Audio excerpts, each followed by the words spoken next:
Primeiro Escalão recebe hoje o empresário e investidor Krikor Cherkessian para dividir a entrevista comigo.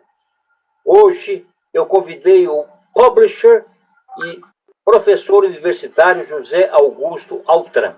Crico, um prazer recebê-lo aqui no Primeiro Escalão. Será um privilégio esta oportunidade de entrevistá-lo. Vamos falar sobre a sua participação no mundo dos negócios, do empreendedorismo. Vamos falar da sua vida de empresário cultural, da sua vida como investidor. Muito obrigado, Crico. É um prazer recebê-lo. Crico, minha primeira pergunta é o seguinte. Você começou a sua vida empresarial como um homem focado nos pequenos negócios, nas feiras livres de São Paulo. Depois você enveredou para um negócio maior, mais amplo, negócio dos supermercados.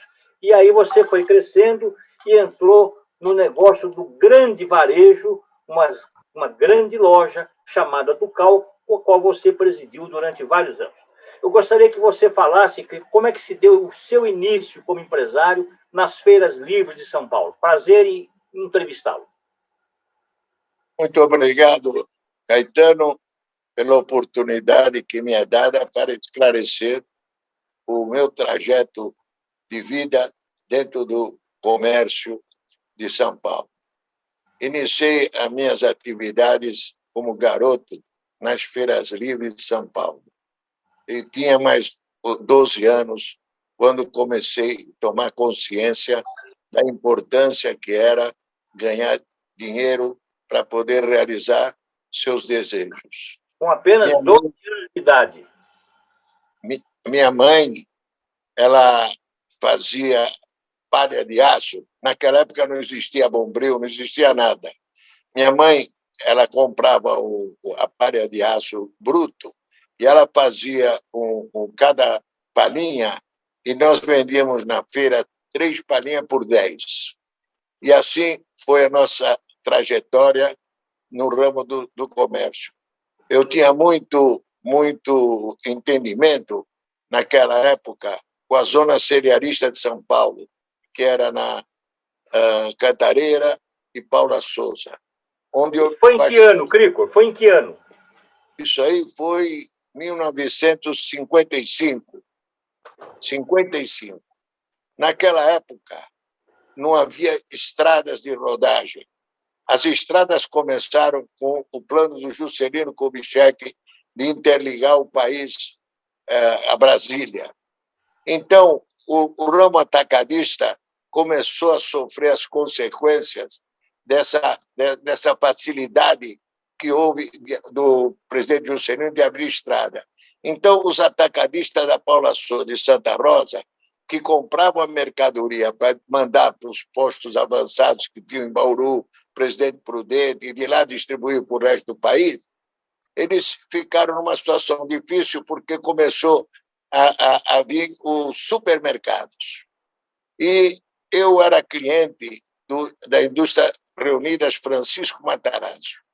Caetano, é um negócio absurdo, comparando com os dias de hoje. Os árabes, que eram na 25 de março, que mexiam com tecido, eles compravam os tecidos Matarazzo para pagar em $365 fora o mês. Era uma facilidade. E aí todos os árabes ficaram milionários, porque você girava o dinheiro do Matarazzo a bel prazer. Eu comprava farinha de trigo 30 dias fora o mês, porque não existia farinha de trigo, havia escassez. Então, você tinha uma mercadoria na mão que valia ouro. Então, assim, a gente foi criando essa mentalidade de comerciante e, aos 19 anos, eu parto para criar o terceiro supermercado do Brasil. Antes de você entrar, Crico, não te interrompendo, antes de você entrar no assunto supermercado, eu gostaria que você fizesse um paralelo hoje com com o que você viveu nas feiras livres dos anos 50, que foi o seu início como empresário, e como você vê as feiras livres hoje. A feira livre ainda tem futuro no Brasil? É uma relação interessante entre o feirante e o cliente? A feira livre nunca será, poderíamos dizer, suplantada, nunca. Ela é uma necessidade, a mercadoria é fresca, o preço é facilitado, o feirante ele se desdobra para oferecer uma mercadoria de primeira pelo preço mais baixo. E outra coisa que o feirante faz é facilitar a vida de toda a comunidade onde a feira é instalada e com um lucro razoável. Aí que está o grande problema dos dias de hoje. Hoje é um absurdo os preços que estão sendo cobrados dos consumidores. Mas não das feiras livres. Para ter uma ideia, Caetano, um cafezinho eu cheguei a pagar já R$ 8. Não tem como cobrar R$ 8 um cafezinho. Outros produtos que o supermercado antes, no comércio, a faixa de preço que a gente colocava era no máximo 35%. Hoje eles estão colocando 100%. E depois, quando chega naquela época da validade do produto, eles põem no preço de custo para não ter prejuízo. O remédio genérico, Caetano, é um absurdo dos absurdos. Ele sai de fábrica com 85% do preço é lucro da indústria. Vai para a drogaria marca 100% e depois dá 50% de desconto se você tiver cartão de crédito. O pobre que não tem cartão de crédito paga a mercadoria cheia, paga o preço cheio. Essa é outra barbaridade que tem. Você vai trocar em miúdos, daqui a pouquinho você vai trocar em miúdos. Antes de passar a palavra para o José Augusto Altran, eu gostaria que você falasse sobre o seu ingresso no segmento de supermercados agora. Supermercado foi criado em São Paulo, o primeiro supermercado no Brasil, que foi o Peg Pag, na rua Rego Freitas. E eu fazia feira no Largo do Aroche, de quarta e sábado. Então, eu tive a oportunidade de ir lá conhecer como é que funcionava o supermercado. E encontrei um belo de um ponto na Praça Roosevelt e fui negociar com o proprietário para alugar o local para fazer o meu supermercado. Seria o terceiro do Brasil. O segundo foi o do Sirva-se, da família Simonsen. E aí consegui alugar o imóvel e montei o supermercado de uma maneira assim absurda. Não tinha planejamento nenhum. Naquela época, o supermercado não tinha geladeira especial, não tinha nada, era tudo improvisado. Então, eu consegui fazer um sucesso naquela região, naquela época, mas aí enveredei por outros caminhos e entrei na água mineral. Perfeito. E na água mineral eu tive a surpresa de que eu perdia dinheiro.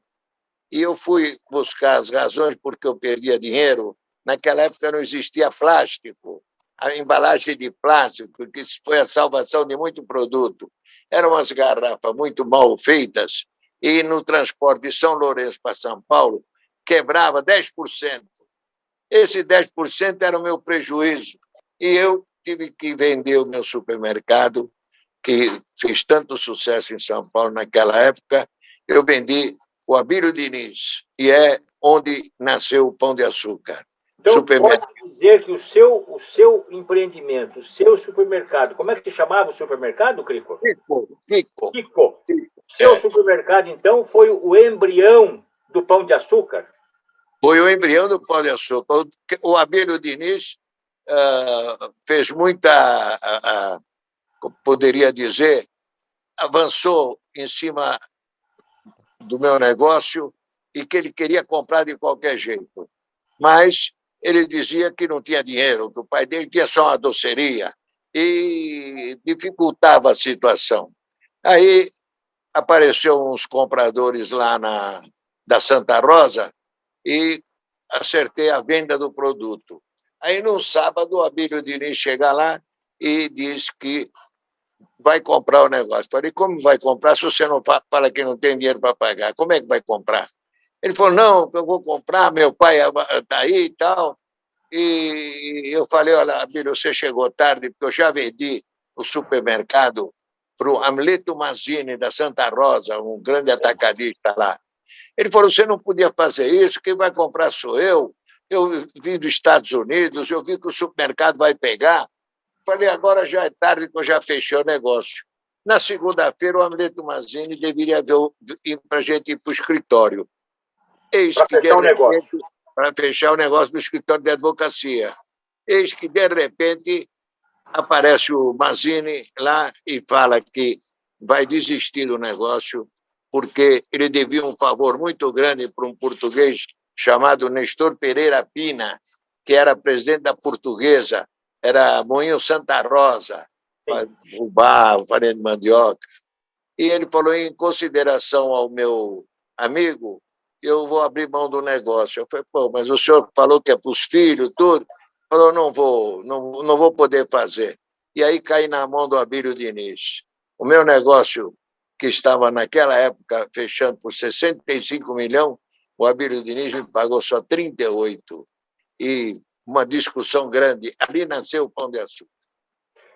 Bem, José Augusto Altran, publisher, professor universitário. Por gentileza, a palavra é sua, José Augusto. Olá, bom dia a todos. Prazer em recebê-lo. O prazer é meu em poder estar aqui com vocês nesse bate-papo.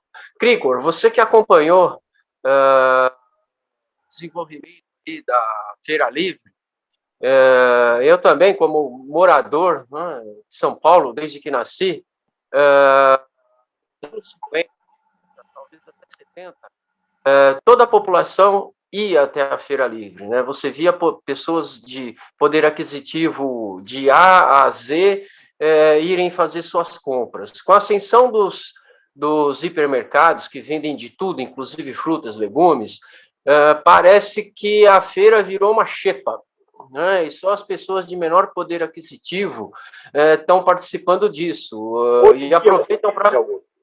Hã? Hoje em dia, você diz que virou uma grande... Hoje em dia me parece que ela virou assim uma xepa. Só as pessoas de menor poder aquisitivo é que participam da feira. Os mais abastardos, aparentemente, essa é a minha impressão, frequentam o supermercado, né, onde, em tese, compram frutas melhores. Você concorda com isso? A feira virou uma xepa? Ou é só uma impressão minha que não corresponde à realidade? Eu vou discordar do amigo, porque ninguém oferece verduras e frutas tão frescas como as feiras livres. O problema da xepa é realmente uma verdade, mas as xepas são aquelas mulheres que vão no fim da feira para ver se conseguem um preço mais barato e ficam com a mercadoria que está encalhada. Essa freguesia da xepa, ela existe mesmo, é real. Mas existem também aquelas senhoras que vêm com listas e querem a mercadoria boa, porque o supermercado nunca vai conseguir substituir as feiras livres, no plano da verdura e da fruta. Nesse campo, os feirantes são imbatíveis, porque ele põe a mercadoria na produção e já leva direto para a dona de casa. Mas essas pessoas, elas devem ser aquelas que frequentam a feira logo no seu início. Começou a feira, ela vai com a listinha e compra o que tem de melhor. Exatamente, elas vão com a empregada, com lista, e vão comprar fruta e verdura. Aquele outro produto, que seria do empório antigo, isso aí ela compra no supermercado. O supermercado, nesse ponto, substitui tranquilamente as feiras livres. Tanto é que nas feiras livres de hoje, são poucas as barracas que vendem gêneros alimentícios, assim, de queijo, azeitona. Tudo isso aí agora passou para supermercado, que é mais vantajoso, mais limpo e tem mais resultado, né, Luiz? Crico, Não, como é que você vê hoje a excessiva remarcação de preços nos supermercados do Brasil, mas sobretudo aqui em São Paulo? Todos os dias os preços das mercadorias são remarcados. R$ 5,99, o padrão é o centavo 99, 5,99, 12,99, 20,99. Você vai no dia seguinte, o que custava R$ 5,99 passa para R$ 8,99, de R$ 10,99 para 13 ou de 15 para 20. Como é que você vê essa excessiva remarcação de preços? Não é uma maneira de espoliar o consumidor, Crico? Como é que você vê isso? No seu tempo era assim? Isso é a verdade dita que está acontecendo. O comerciante de hoje, o industrial de hoje, trabalhava no giro da mercadoria, na produção, ele trabalhava com uma margem de 7% a 14% do produto. Isso o fabricante. O comerciante, ele ia de 17% a 35% no preço da mercadoria. Essa forma, que era antiga, foi superada pelos modernistas e começaram a marcar a maneira que eles quisessem, começaram a burlar a fiscalização, diminuindo o conteúdo do produto, do pacote, fazendo mil malabarismos para lesar o consumidor. Por que acontece isso? Porque nós não temos mecanismo de defesa do consumidor de fato, de verdade. Nós temos um órgão que se diz defensor da comunidade. Onde entra o PROCON? Onde entra o PROCON nesta seara? O PROCON é uma entidade burocrática que não tem muito o que fazer, porque o comerciante pode alegar liberdade de preços, entende? Não existe uma forma de você obrigar o cara, só o mercado que vai abaixar o preço, de poder marcar essa marcação que tinha antigamente, que hoje não tem. Hoje as pessoas chegam a um absurdo de cobrar 100% no lucro. No shopping tem pessoas que marcam 200% numa roupa. A Ducal sempre vendeu mais barato. A Ducal atingiu o público C, D, E. Essa era a proposta da Ducal. E venceu por causa disso o preço. Esses comerciantes de hoje não aprenderam que o segredo é o preço. Agora, o que está atrapalhando também são os fabricantes. Os fabricantes abusam da forma de manipular os preços. Qual é a solução, Crico? Como acabar com essa metodologia que expolia o bolso do consumidor? Como acabar? Estabelecendo um teto de preço, um limite? Como é que você vê isso? Pode, não existe isso, não pode. O que deve ser feito é uma reforma tributária ampla, eliminando toda essa carga tributária que tem em cima da mercadoria, que é o que o ministro está fazendo da economia. Porque só assim, Paulo Guedes, só assim nós vamos ter um mercado mais livre, mais aberto. Fora disso, os preços não podem cair, nem vão cair. José Augusto. O lucro, a ganância é muito grande. Primeiro é o seguinte, até onde, não é? Eu ia te questionar até onde essa questão da reforma tributária do Guedes pode ajudar todos os setores de uma maneira geral, e como a questão da entrada dos mercados internacionais, principalmente a China, no ramo de tecido, vestuário, abalou o Brasil. Eu sei que você tem uma experiência na China que é exemplar. Eu estive na China para comprar botões. Eu comprava do Coracho, na 25 de março, o botão do blazer, que custava, na época, R$1, $1 cada botão. O botão, aquele dourado, que usa muito no blazer. Fomos na China, uma missão que o Itamaraty organizou, e lá eu fiz contato com os fabricantes de botão, e qual foi a minha surpresa? que a grossa do botão, são 144, era vendido para mim por $7. Olha a diferença de preço. É absurdo, né? Absurda. Então, dentro dessa maneira de ver, o que nós temos? Nós temos uma China com política estatizada. Todos os movimentos de comércio lá são controlados pelo governo. Eles não têm direito trabalhista, não têm nada. Então, eles conseguem colocar uma mercadoria no mercado por um preço bem razoável. Os Estados Unidos perceberam que a China estava conseguindo um sucesso. O que ela fez? Ela criou em Miami o Free Zone, que é uma zona livre de comércio. Acabou com o canal do Panamá. Então, o que era o Free Zone? Toda a mercadoria que ia para o Free Zone era livre. Se entrasse nos Estados Unidos, pagava 3%, 4%. Se fosse para outro país, era de graça, não precisava pagar nada. E assim ela derrubou o preço dos produtos. Então, uma televisão ficou preço irrisório, tudo que é material eletrônico ficaram preços irrisórios, e a China tomou conta do mercado internacional. Antes da China, ninguém podia comprar uma bola, uma camisa de futebol era difícil, o material era impossível. Eles conseguiram reformular todo o conceito de comércio mundial. E eles estão... O objetivo deles é dominar o mundo, e estão chegando lá. Crico, eu gostaria agora de abordar o seu grande negócio, o grande pulo do gato que você deu na sua carreira de empresário, de investidor. Você foi presidente da Ducal, uma loja, uma marca que vestiu os brasileiros nos anos 50 e 60.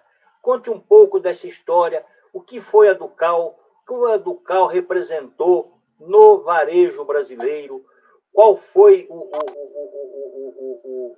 quais eram as características da Ducal? A Ducal foi a primeira grande loja de artigos masculinos no Brasil. Foi ela quem reformulou todo o visual das lojas. Antes da Ducal, as lojas tinham armários, tinham gavetas onde a mercadoria era colocada. Então, a Ducal...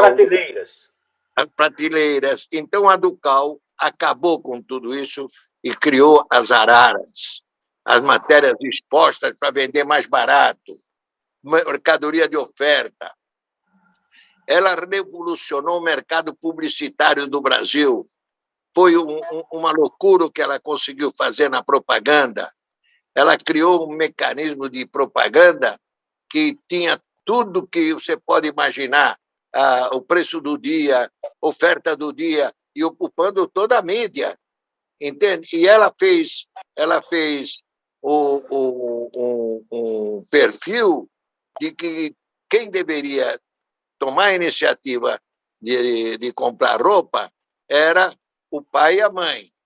Então, o terno da Ducal era com 2 calças. Esse era o gancho de venda da Ducal. A palavra Ducal quer dizer 2 calças. 2 calças. Então, um terno com 2 calças. Então, esse gancho foi uma coisa fantástica. Nós criamos também, na Ducal, aquela pagamento em 3 vezes sem juro. Caetano, o faturamento que abriu para nós com esse negócio, a Ducal foi obrigada a comprar uma financeira, porque o dinheiro que ela movimentava era muito dinheiro. Então, enquanto os comerciantes de hoje querem aumentar o preço, a Ducal, naquela época, já baixou os preços. E todo mundo teve acesso a comprar roupa. Entende? Era comum pessoas das mais variadas trabalharem na Ducal. O ex-ministro do Exército do Brasil, Leônidas, foi vendedor da Ducal. Teve um problema no Exército, saiu, foi na Ducal, pediu emprego, arrumou. O presidente Sarney era fiel comprador da Ducal, usava o jaquetão, 4 botões, não sei se você está lembrado, Caetano. Me lembro, o Zé Augusto também usou muito esse jaquetão. Então, a Ducal, ela revolucionou. Não teve nenhum setor onde a Ducal não revolucionou o seu trabalho. Quais foram os garotos propagandas da Ducal? Quem você contratava como modelo para divulgar os produtos da Ducal? Então, foi o casal Glória Menezes com Tarcísio Meira, o Jô Soares. Jô Soares fazia um festival de grandes nomes, ele fazia apresentação. A Ducal foi a primeira a mobilizar os artistas a fazer propaganda. Não tinha antes. No segmento esportivo, quem que você usou? Quem emprestou o seu nome para a Ducal? O nosso grande vendedor, agente de publicidade, foi ninguém mais que o Pelé. O Pelé era uma figura mágica naquela época e a gente lançava ternos com padrões diferentes. Sim. E o Pelé assumia a responsabilidade de vestir para fazer a publicidade. E o produto que o Pelé, naquela época, fazia propaganda, aquele corte, era campeão de venda. Era um negócio fantástico. Emerson Fittipaldi também foi seu... Também participou, era campeão, também o Emerson Fittipaldi. A Ducal era o porta-retrato do Brasil, do comércio. Agora, hoje, essas personagens, ou esses personagens, quando emprestam seus nomes para uma propaganda, cobram milhões de reais. 1 milhão, 2 milhões, 3, 4 milhões, 5 milhões. Garanto que naquela época... Não era nada disso. Não era nada disso. Você pode falar sobre isso? Eu posso falar, porque a coisa toda foi para o lado da comissão por produto vendido. Então, esse era o cachê dos seus garotos propaganda? Naquela época era irrisório, não tinha nada. Era irrisório. O Pelé, com os problemas dele, toda hora estava com o caixa baixo. Então, para você ter uma ideia, uma firma de sapato ofereceu para a Rita Lee um percentual por venda de cada par de sapato. E ela não aceitou porque ela não faz propaganda que interfere nas crianças. A Xuxa aceitou. E a Xuxa fez a propaganda para essa firma de sapato. Numa campanha de 3 meses, a Xuxa embolsou 9 milhões de reais, que na época era 1 por 1. 9 milhões de dólares. Esse é o volume da venda, onde tem a participação, porque acarreta um lucro bom, todo mundo quer fazer, e para a firma também é bom, ele sai do lucro sai o preço que vai pagar. Não onera o produto muito. José Augusto Altran, por favor. Cricor, você tocou num detalhe que eu acredito seja muito importante hoje para o varejo, para o pequeno e grande varejo, que é a relação dele, né, com o mercado financeiro. Né?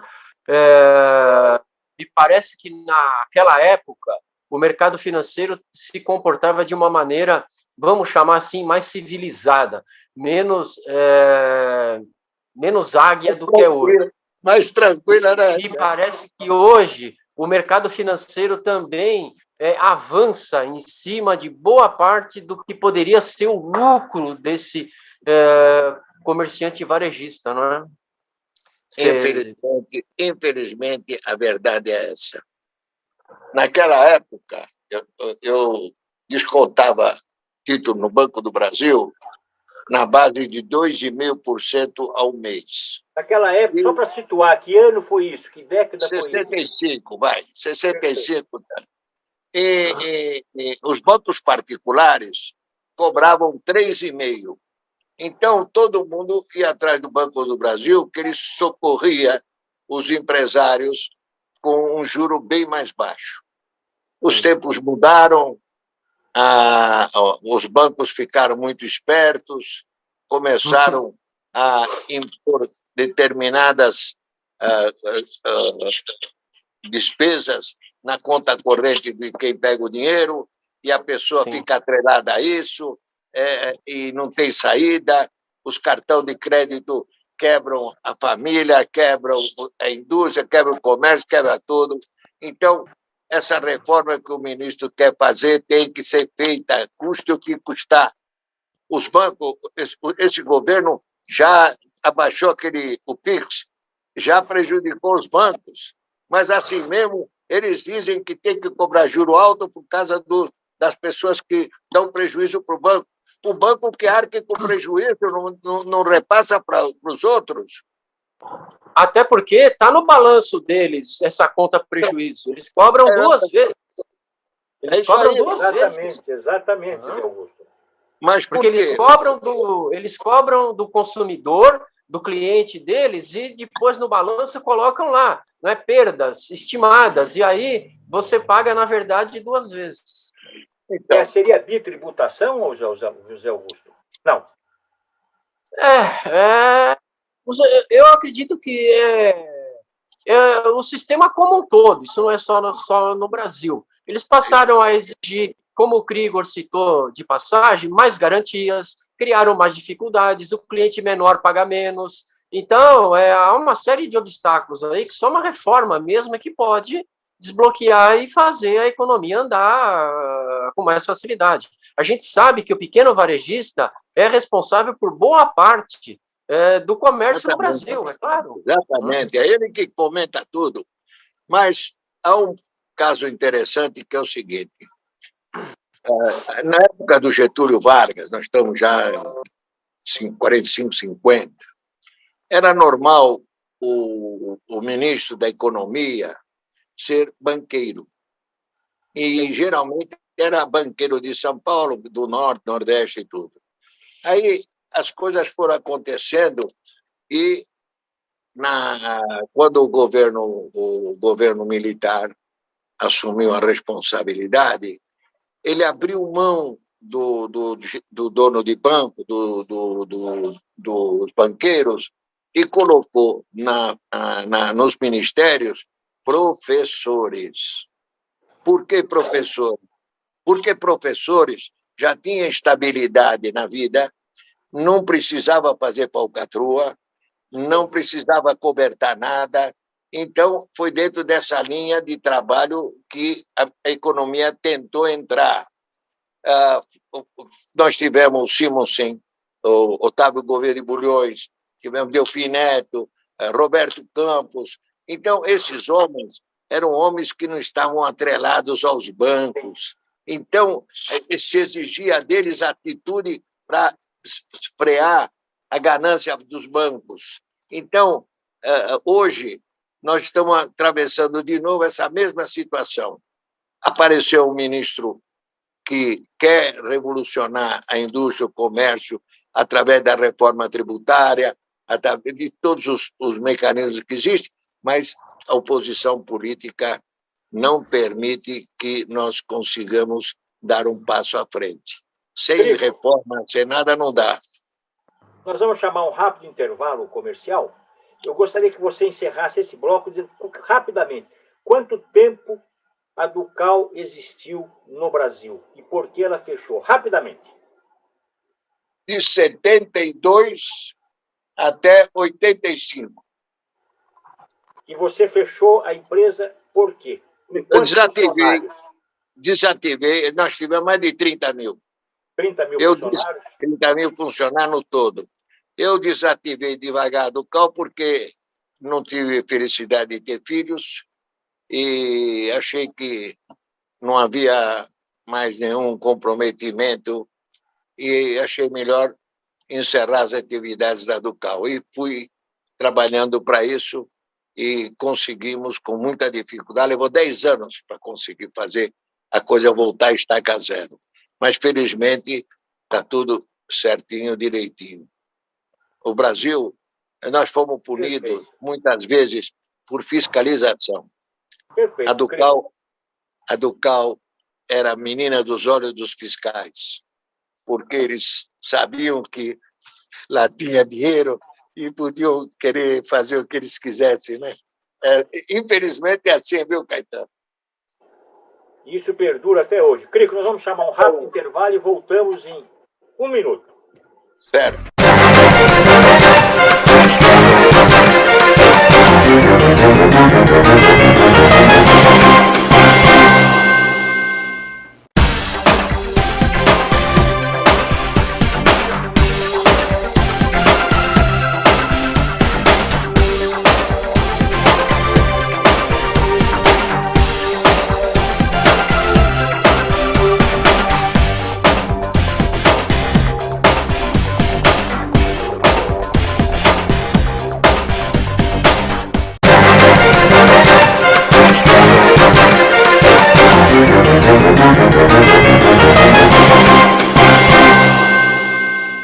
Bem, voltando, Crico. Segundo bloco, primeiro escalão, recebendo o empresário Crico Cherkessian com a participação do publisher e professor universitário José Augusto Altran.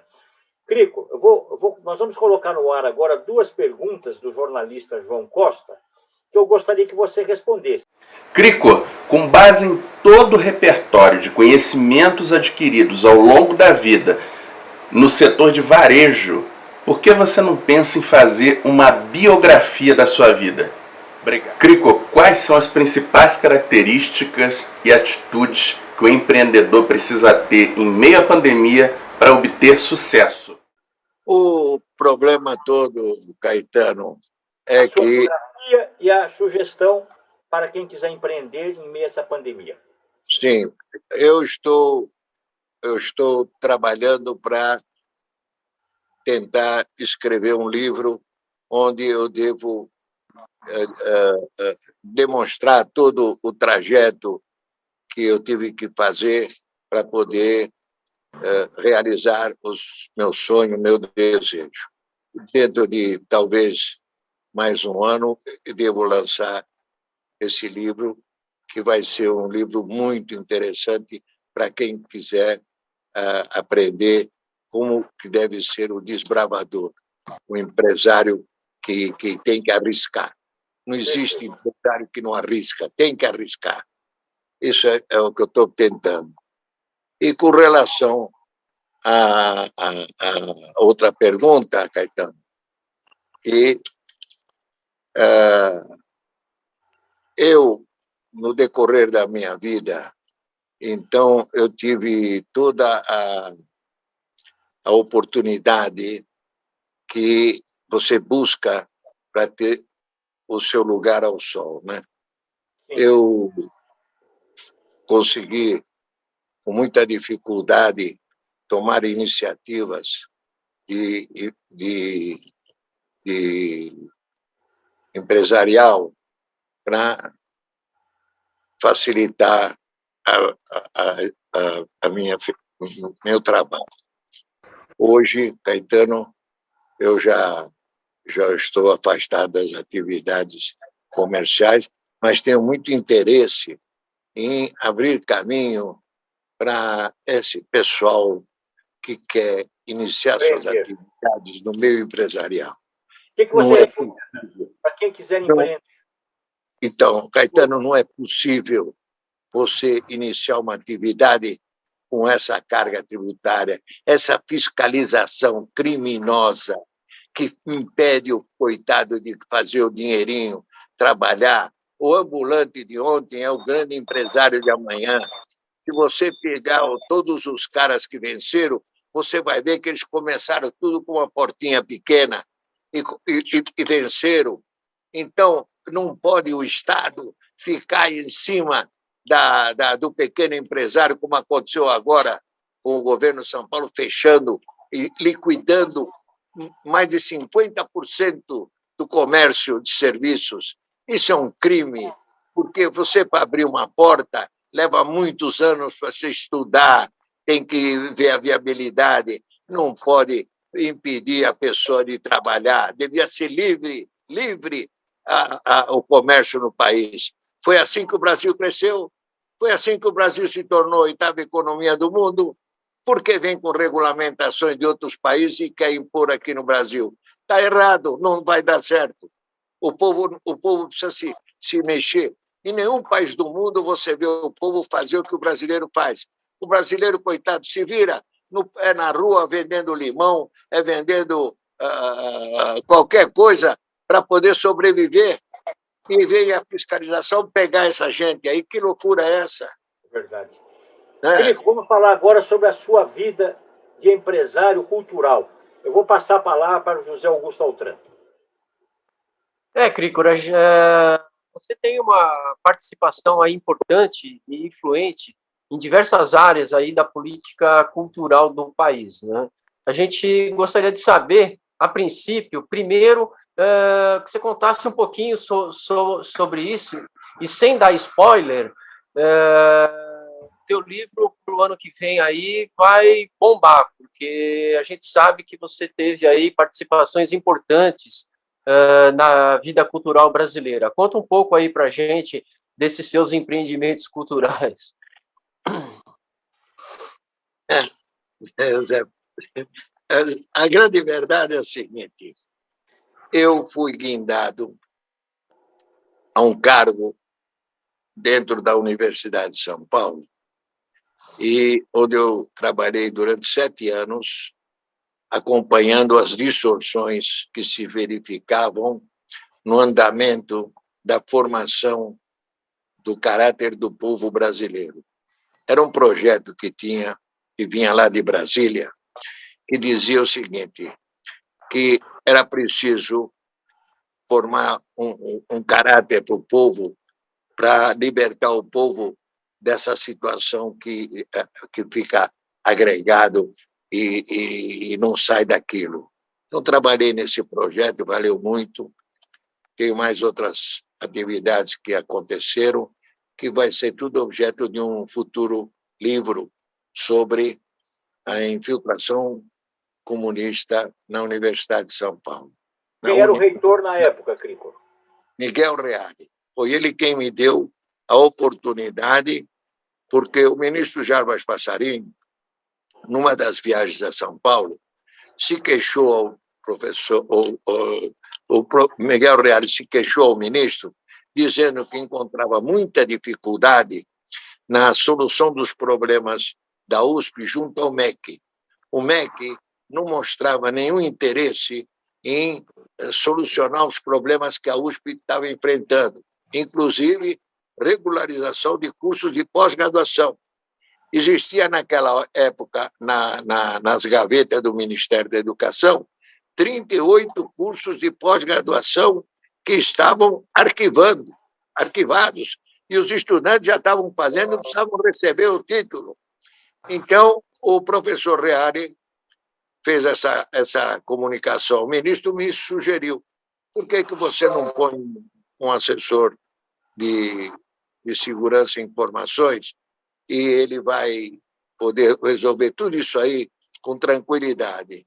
E assim eu fui nomeado e durante 7 anos eu fiz esse trabalho, regularizamos todos os cursos de pós-graduação. Havia mesmo um mal-estar entre o Ministério da Educação e a USP, porque a USP se julgava a universidade intocável, que ela era dona de sabia tudo, e os burocratas do Ministério da Educação não aceitavam, que era tudo gente de outros lugares, não era de São Paulo, e arquivavam o processo, não deixavam o processo. Eu arquivei tudo, consegui fazer tudo isso e outras coisas mais, que vai ser objeto de um livro que eu estou preparando, que vai ser para o ano que vem. Perfeito. Crico, você trabalhou muito tempo, você ganhou, inclusive, notoriedade em trabalhar com este artista brasileiro, que é considerado um dos ícones da música popular brasileira, João Gilberto. Com a guinada na sua vida de empresário do mundo corporativo, do mundo industrial, você foi para o mundo da cultura, da música. Fale um pouco da sua experiência com João Gilberto. Você ganhou dinheiro, o seu negócio sempre foi ganhar dinheiro também. Você trabalhou com João Gilberto, você ganhou dinheiro com João Gilberto? João Gilberto foi um acontecimento importante na minha vida. Eu estava na Universidade de São Paulo e recebi o telefonema de um amigo meu, que é empresário artístico, dizendo que estava encontrando um problema, que o João Gilberto não estava querendo receber o cachê.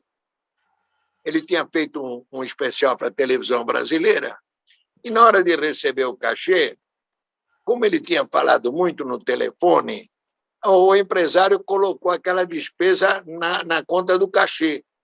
Então, o João se negava a receber esse dinheiro. Então, eu fui escalado para tentar solucionar esse problema. E liguei para o João no Hotel Eldorado.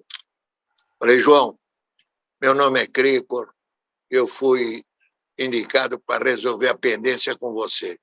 Eu gostaria de conversar contigo para a gente ver o que dá para fazer.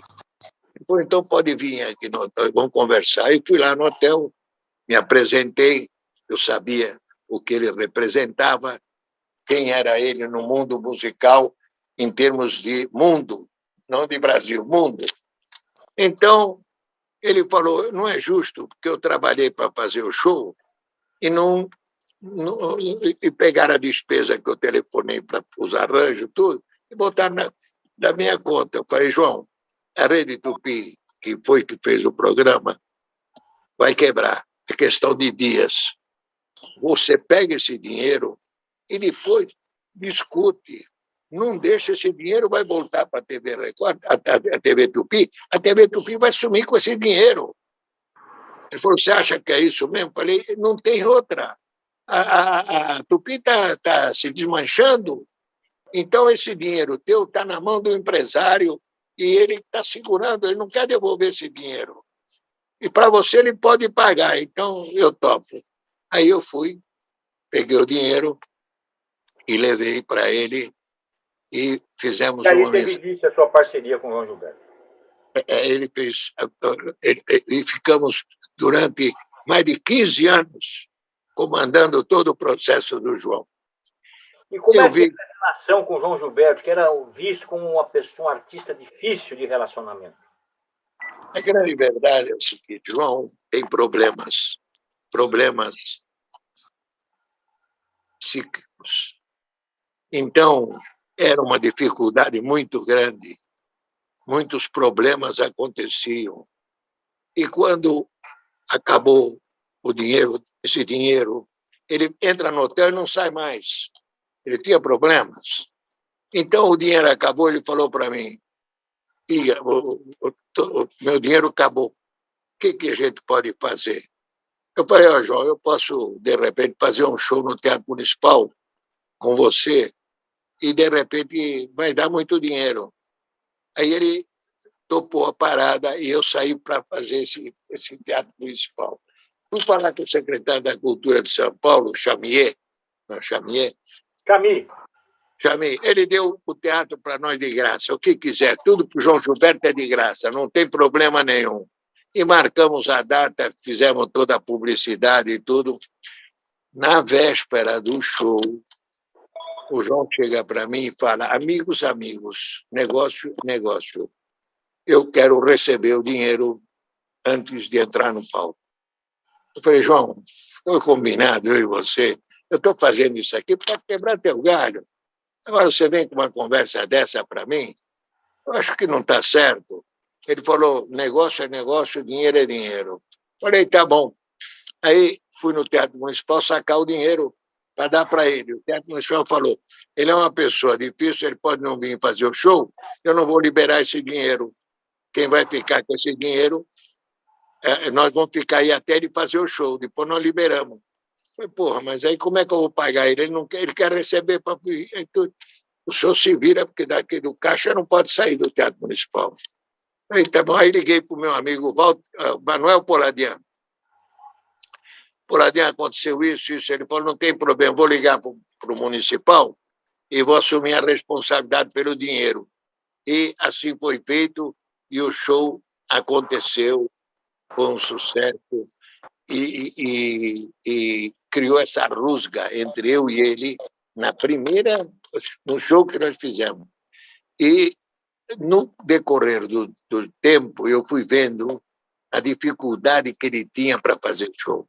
Nunca ninguém percebeu isso, eu nem sabia. As coisas aconteciam. Não te interrompendo, vamos colocar no ar agora uma imagem de um show do João Gilberto sendo vaiado, um show para a TV Bandeirantes, em que ele abandona o palco e você, em seguida, entra no palco para chamar a atenção do público. Vai entrar no ar agora. Então, você pode continuar falando, porque o Paulo vai colocar no ar essa imagem agora. Esse foi um show feito pela TV Bandeirantes. O João falou para mim que a TV Bandeirantes estava precisando de uma ajuda, porque os empregados da Bandeirantes estavam em greve. Então, para mim entrar em contato com a Bandeirantes e fazer um show com preço especial para a Bandeirantes, que não era possível a Globo ficar tomando conta do mercado. Eu precisava de uma TV Bandeirantes de São Paulo. E aí eu fui lá, falei com a Bandeirante e tudo, acertamos, fizemos um preço especial. É uma crise muito grande. Foi no Teatro Cultura Artística? Foi no Teatro Cultura Artística. Aí colocamos um maestro, Diogo Pacheco, para fazer uma junção da música clássica com o samba, e deu tudo errado, meu amigo Caetano, tudo errado. A orquestra não se entendia. O maestro... Você foi obrigado a contratar um outro maestro. Outro maestro, que veio do Rio de Janeiro, Valtel Branco. Ligamos para o Valtel, estamos precisando de você. O Valtel chegou no dia seguinte de manhã, dia do show, pegou a batuta de maestro, você não acredita, saiu tudo redondinho, tudo redondinho. Foi aí que eu fiquei sabendo que o pessoal de música clássica não entende nada de música popular.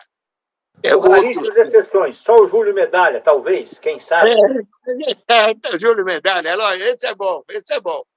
Então, foi feito o show, criou-se um problema por causa da entrada, que atrasou, como sempre atrasava no show dele.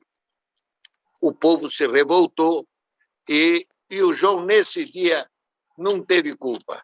Foi a orquestra. Ele saiu do palco com as vaias, você entrou, chamou a atenção do público, depois ele voltou. Todo mundo, porque eu achei um desaforo eles receberem, porque todos foram convidados, entende, Caetano?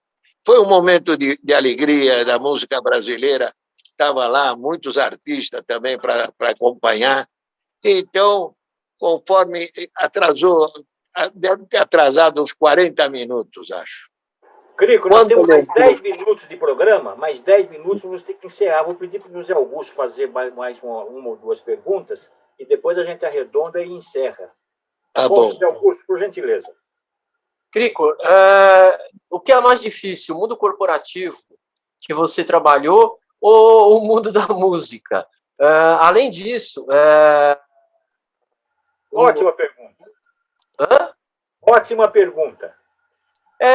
Porque cada um tem a sua dificuldade específica aí. Mas, assim, além dos entraves burocráticos, é mais difícil lidar com o mundo artístico ou com o mundo do comércio? Onde você encontrou mais dificuldades aí? Uma diferença muito grande entre o mundo dos negócios e o mundo dos artistas. No mundo dos negócios, é rápido, se entende, é por aqui, vamos fazer assim, acabou. Não tem muita dificuldade. O objetivo é acertar e lucro. Já no mundo dos artistas, é uma confusão terrível. Eu me lembro cada coisa que acontecia.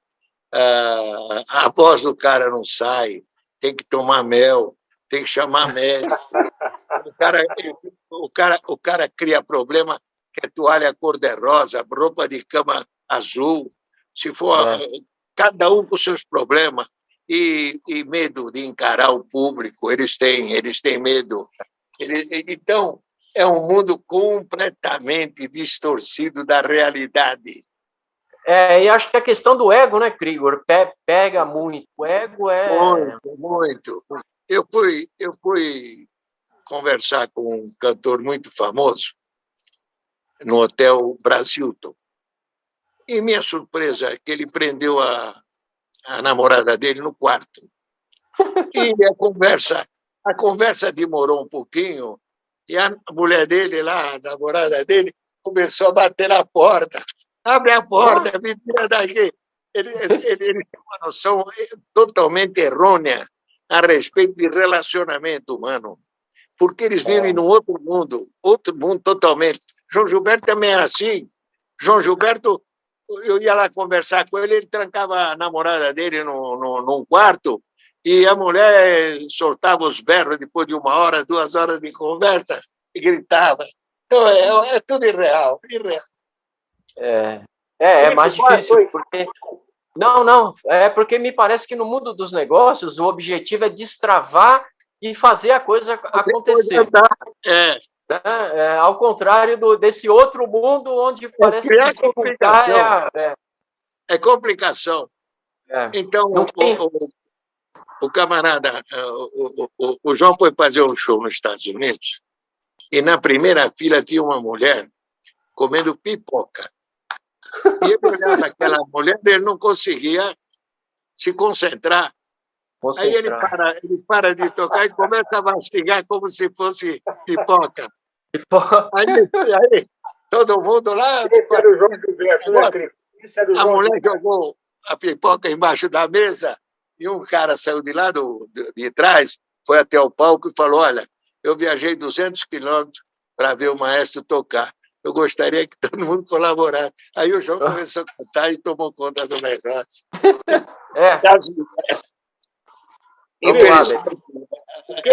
Nosso programa, o tempo já está no limite.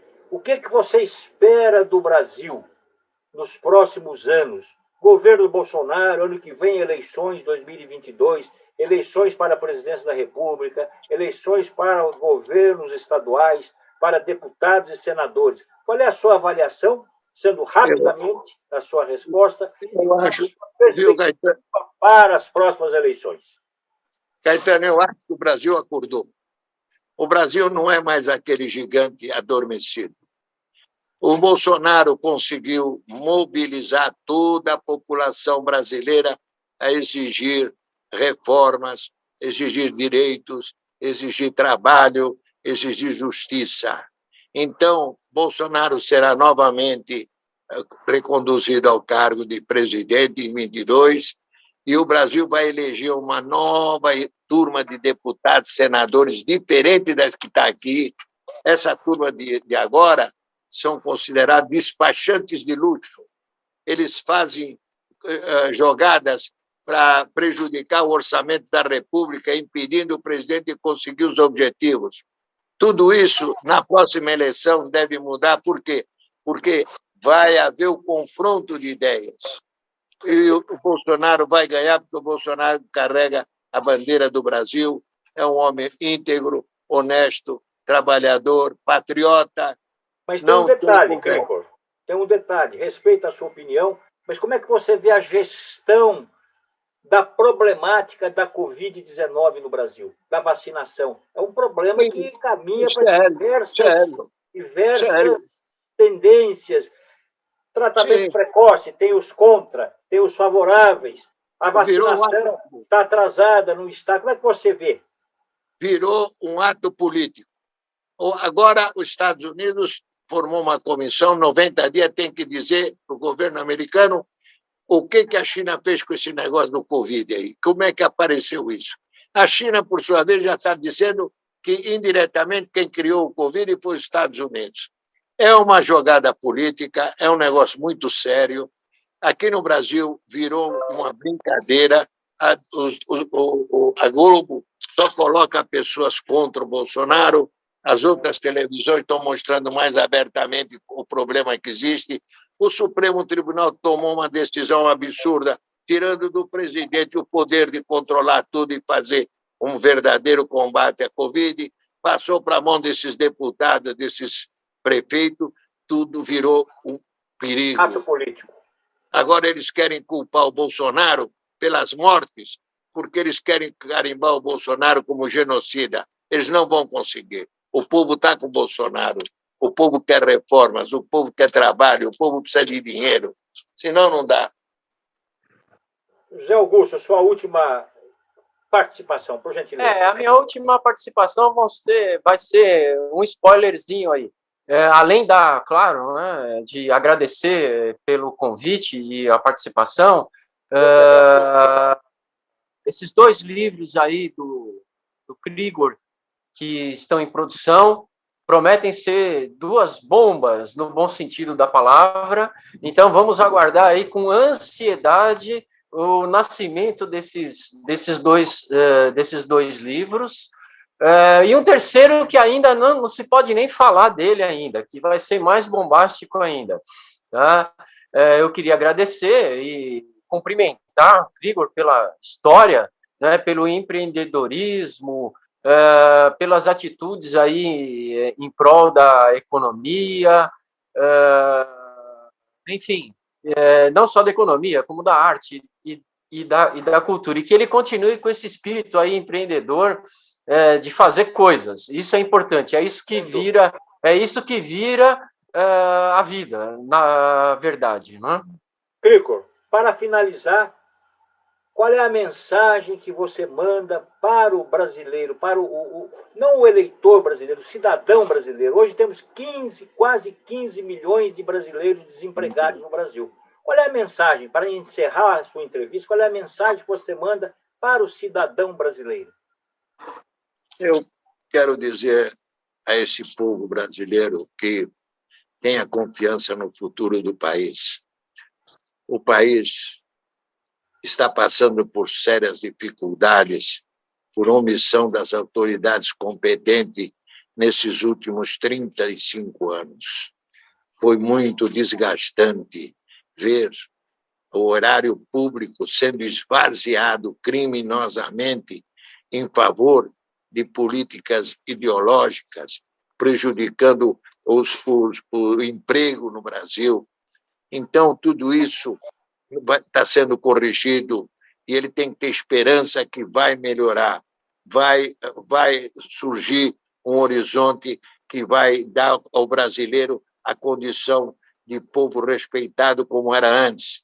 Chega de desajustes, de mal-entendidos e partir para uma solução mais positiva, a oportunidade para todos. O brasileiro é um empresário dentro dele mesmo, ele não foge da luta, ele sai para trabalhar, ele faz o que precisar para sustentar a família dele.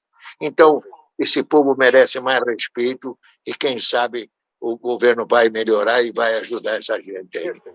José Augusto Altran, muito obrigado por ter aceito o nosso convite. Eu que agradeço. Muito obrigado pela entrevista. O tempo foi exíguo. Temos muito mais assuntos para discutir com você e voltaremos a entrevistá-lo em outra oportunidade. Muito obrigado, Krigor Cherkessian. O primeiro canal volta na próxima semana, no mesmo horário, pela All TV, aqui em São Paulo. Eu que agradeço, Caetano, a oportunidade.